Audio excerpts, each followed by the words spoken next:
Unity of Houston is an inclusive church where we seek to understand and live the teachings of Jesus and other spiritual masters. At Unity, we welcome all people from all spiritual paths and every walk of life. We celebrate the diversity of our city and of our world, and we teach love, tolerance, and oneness, seeking to live in harmony with open minds and open hearts. Wherever you are in your spiritual path, you are always welcome at Unity. Join us and discover that the life of your dreams is already within you. I'm so blessed to share that song tonight. We Can Be Kind by David Friedman. I have some history with that song. I worked with David Friedman. I'm really grateful to have had the opportunity to have worked on his show. He did an off-Broadway production of a whole evening of his music, and it was upstairs at Studio 54, and it's called Listen to My Heart, the songs of David Friedman. And I was a young actress. This was set about 18 years ago, a young actress in New York, and I was the merchandising manager, so I sold the sheet music and the CDs and the shirts and everything, and I was there at every performance, and I got to hear this song and all the songs, and so this song lives in me. It's just a part of the fabric of my being now. And on opening night, I'd just been going to Unity for, just beginning to go in my early years of attending Unity, and the opening night he gave me this gift of this book, The Power of Now by Eckhart Tolle. And that was my first introduction to Eckhart Tolle, and I had no idea how that book was going to influence my life, and what a kindness he showed me and his generosity to me at that time. And I'm just so grateful. We're going to talk about kindness tonight as we talk about stepping into our true path, a path with heart. A happy new year. We're only 6 days into a brand new baby year. It's still new, it's still fresh, still filled with possibilities. And it looks like we have a lot of time ahead of us, right? January 6th. I think one of the greatest lessons that we received from 2020 about time is that we really don't know how much time we have. We don't know how much time we have with loved ones or before things change. For me, I feel like 2020 was like our collective heart expressing and telling us to stay, allowing us to stay home, to have the opportunity to tend to ourselves, to be in our bubble, to heal our wounds and grieve our losses. And so now we're in a new year, and it's a perfect time to reassess our path, where we're headed. So how do we know if we're on the right path? How do you know if you're on the right path? There's some wisdom from Don Juan, who was in his teachings to Carlos Castaneda. He said, look at every path closely and deliberately. Try it as many times as you think necessary. Then ask yourself and yourself alone one question. This question is one that only a very old man asks. My benefactor told me about it once when I was young, and my blood was too vigorous for me to understand it. Now I do understand it. I will tell you what it is. Does this path have a heart? If it does, the path is good. If it doesn't, it is of no use.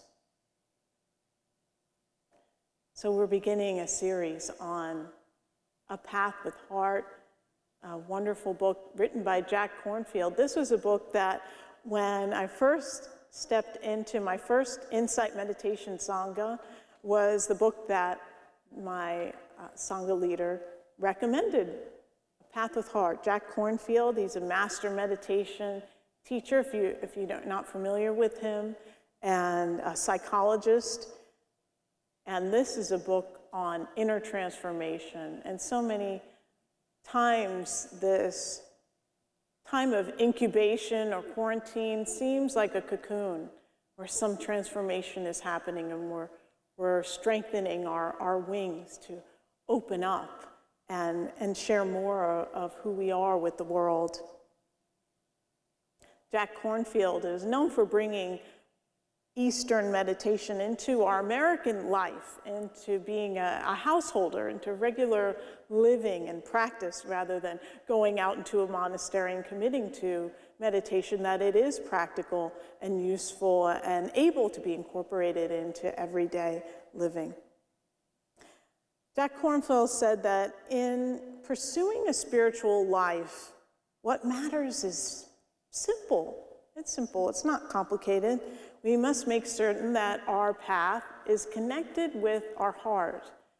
And nobody can tell us what a heart-centered path for us looks like, how it's going to unfold. And even those of us in Unity, and Karen and I are both Unity ministers, and we've both taken very different journeys to end up in this place, and David as well has taken a different journey, and we're arriving in the same place. Our paths are going to look different. And even in the same field, in the same arena, that will make different choices and move in different places and work in different groups. And so we want to continue to be open to our heart's guidance and where that's leading us. And the great spiritual traditions can give us promises that sound very appealing, promises of enlightenment and bliss, levitation, great manifestations of the secret. You'll just law of attraction and you'll just have everything. And while those things can happen, they're not the goal of spiritual life. We can fall in spiritual life into the same kind of trappings that we can fall into in society, trappings of materialism, of ambition, of individualism that leads to isolation. They can be repeated into our spiritual life. So we want to be conscious that we're not just spiritualizing some ego-driven methods, and that we're really living from the spirit, from the heart. And so in order to do that, it takes time to get to know your heart, to take your heart out on a date, to take some precious time to hold space and to ask yourself, am I following a path with heart? Only you will know that, and just allow it to bubble up and be revealed, knowing that all paths are different, and just being with the beauty of what arises, the mystery of what may come as some guidance as to a community to be a part of, or a class to take, or some training, or some way to serve that may be coming forward as a different avenue for the light that you are, for your journey. Allow the answer to just arise in your being. Now, we've gotten so busy in the hecticness of life that we have forgotten to converse with our hearts. So we want to take some time to cultivate that. In Buddhist teachings teach that life is precious. All life, every life form is precious, regardless.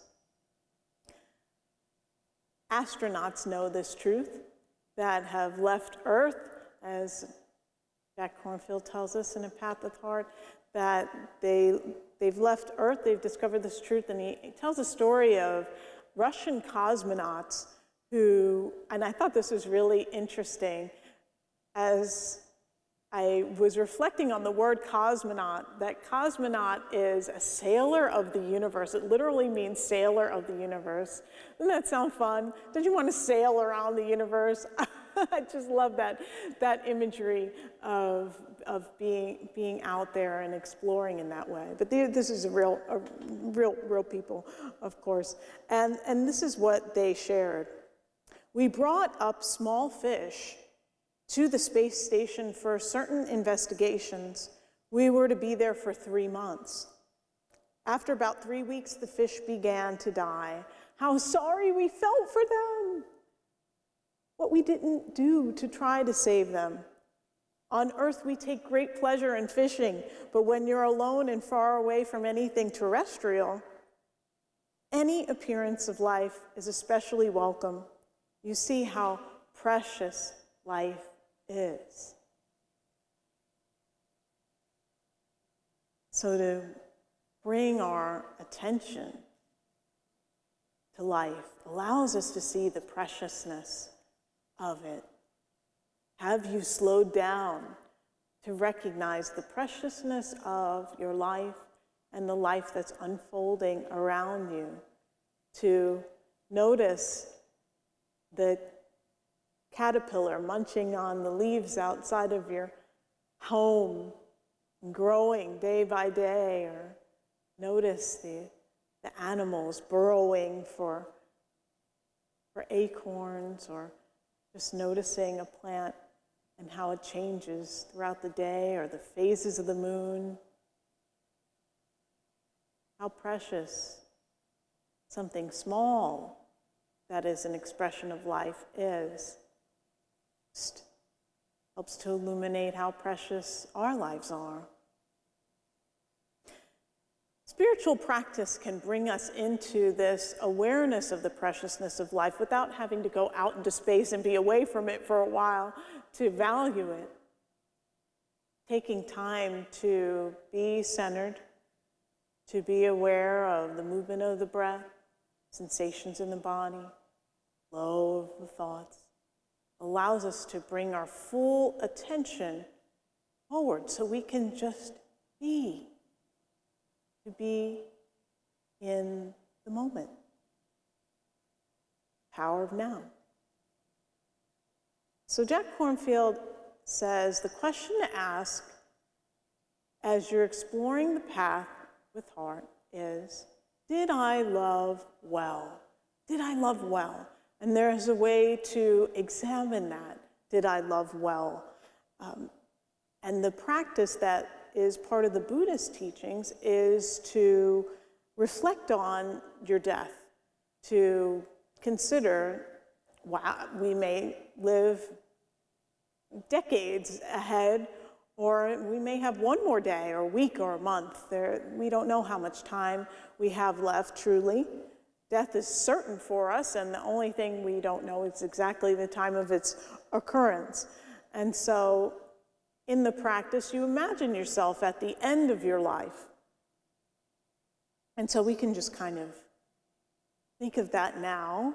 You can go a little more deeply in your own time, but just kind of picturing yourself, just reviewing your life, casting your memory over your life,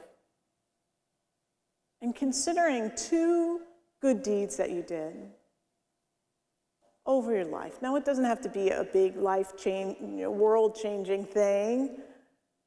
Just 2 good deeds that show up. And you may be surprised at how simple they are. I did this practice, and something came up for me of a student that I had years ago before I became a minister, who I had encouraged, and it was teaching dance, and she wasn't participating, and she said she didn't have her dance attire yet because you had a certain attire you had to wear that was required for the class. And after a couple of sessions, I pulled her aside, and I wanted to find out a little more about what was happening because it seemed like a long time. And she let me know she couldn't find dance clothes for her size body, and she felt ashamed, and she didn't want to take the class. And I just told her how beautiful she was, and wear a bathing suit, wear something, find something that works for you, that fits you. I wasn't so attached to a certain brand or certain type of thing, but just to let her know that that she reflected back to me. She cried and just how she felt seen and she felt loved. And I hold that in my heart, even though I don't remember her name anymore. I hold her in my heart, and I feel like it's things like that stay with us. So it could be anything that comes up for you. It may be something very simple. Some of the examples that Jack Cornfield shares are an elementary school teacher who, her memory was when small children were having a hard day and they would cry, and she would just hold them and just give them a hug. She held that in her heart. Another woman shared that one of the things that she did was on crowded streets, that when she went to get in a parking space, if somebody else was going for the same space, she just let them have the space. And that was her good deed. And that stayed on her heart. So just recognize that if it's hard for you to even think of anything, that doesn't mean there aren't good deeds that you did. It may be that you're being hard on yourself, you're judging yourself too harshly, and that can be getting in the way of your seeing yourself clearly. So the loving kindness practice helps with that, with moving some of that energy. It doesn't mean that you haven't done any good, so allow that energy to move and behold yourself in love, and you'll see the good that you've done that comes forward. So at the end of your life, will you ask yourself how much money you have in the bank, how many books you wrote, or what you achieved? Maybe. Those who are on a path with heart will ask, did I love well? Did I live fully? Did I learn to let go? I want to close with a story of a famous rabbi who was living in Europe, and a man came especially to visit him in Europe from New York. He traveled by ship to see him, and he went to his home. It was a large house in a European city. He went to the home to see this famous rabbi, and he was brought up to the attic to see him, and he was surprised when the rabbi opened his door, and all there was a small attic room with a bed and a chair and some books. And after they exchanged greetings with each other, the man said to this master teacher, "Rabbi, where are your things?" And the rabbi asked him in return, "Where are your things?" And the visitor replied, "I'm only passing through." And the rabbi replied, "So am I. So am I." We're only passing through in this life. Let's take the spiritual path that is of the heart, that affords us of that which we can carry with us: the kindness, the compassion, the love, the peace, a path with heart. I'm excited to begin this journey with you in this series. Namaste. Thank you for watching this message today. I'd like to invite you to join us in person here on campus at Unity of Houston for Sunday morning or Wednesday evening services. If you can't be with us here on our campus, you can still join us live on Facebook or on our website, unityhouston.org, Sunday mornings at 11 a.m. Central.